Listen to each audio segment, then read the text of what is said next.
The envelope was sitting on my vanity when I walked into the bridal suite. White. Elegant. Laced with malice. I opened it with steady fingers, even though I already knew the handwriting. Inside, one line. Let's see how you face the guests when we won't be appearing at your wedding. And below the ink, a ticket stub to Paris. 2 seats. My parents' names printed clean. Their departure time, the same hour as my vows. They didn't come to destroy me in silence. They wanted me humiliated, publicly abandoned. But what they didn't know, what they never bothered to ask, was who I was really marrying. It wasn't always like this. Once, I thought their cruelty was discipline, their silence, protection.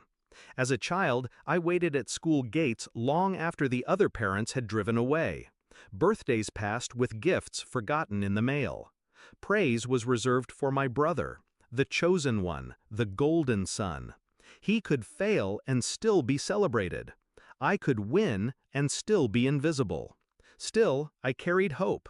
Hope that one day they'd look at me and see more than a burden. Hope that maybe, just maybe, I could earn their love.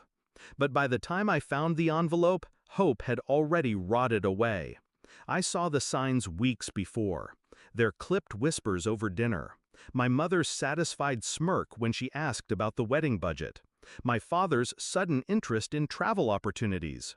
And then, the hotel clerk who mistakenly emailed me their reservation confirmation. Paris, luxury suite, departure on my wedding day. That's when I knew. They weren't just skipping. They were making a statement. We'd rather sip wine under the Eiffel Tower than stand beside our daughter. I didn't cry. I didn't scream. I planned. You see, revenge doesn't always require blood. Sometimes, it just needs patience. I kept silent, played dumb, and smiled when they spoke of being busy that weekend. I let them believe they had set the trap, that I would walk down the aisle alone, drowning in pity. But behind that silence, I was weaving my own net. My fiancé's family, wealthy, connected, powerful in ways my parents could never touch. They had no idea their daughter was about to marry into a dynasty that owned entire skylines. And I made sure the wedding wasn't just an event. It was a spectacle. Televised, streamed, covered by magazines that my mother used to cut recipes from and dream about being featured in. They wanted me humiliated? I'd make them watch me crowned instead. The day came.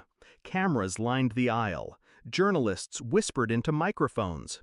Guests glided in wearing designer suits and gowns, each one a dagger pointed at my parents' absence. I walked through those doors in silence, veil trailing behind me like a storm. The music swelled. The world watched. And for the first time in my life, I was the center. Not an afterthought. Not a shadow. The center. Meanwhile, they were boarding a plane, smug and satisfied, imagining my humiliation. But mid-flight, when the in-seat TVs lit up, guess what they saw? Me, broadcast live across national channels. My face, my vows, my new family. A $1 million wedding unfolding in glittering detail. And them, empty chairs where their names should have been. By the time I walked out of that ceremony with a ring on my hand and the press at my back, my phone buzzed with 65 missed calls. My parents, my brother, over and over, their names flashing across the screen. I didn't answer, not one. They wanted to see me suffer. Instead, they watched me ascend. Days later, I found out they cut their Paris trip short. Couldn't bear the shame, the whispers, the questions. They came crawling back, masks of concern plastered on their faces. But I had already learned the truth. They didn't want me happy. They wanted me dependent, begging. I never gave them that satisfaction. They came to my new home once, uninvited. Guards turned them away. They left notes. I burned them. Now they live with their silence. The same silence they forced on me all my life. Except this time, it isn't my prison, it's theirs. I think back to that envelope often, the arrogance of it, the cruelty, how they thought it would break me. But they forgot one thing. I don't break. I build. I wait. And when the time comes, I make sure my revenge is permanent.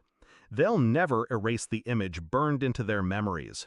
Their daughter, radiant, celebrated, televised for the world to see, while they sat anonymous on a plane, running away from the very life they tried to deny me.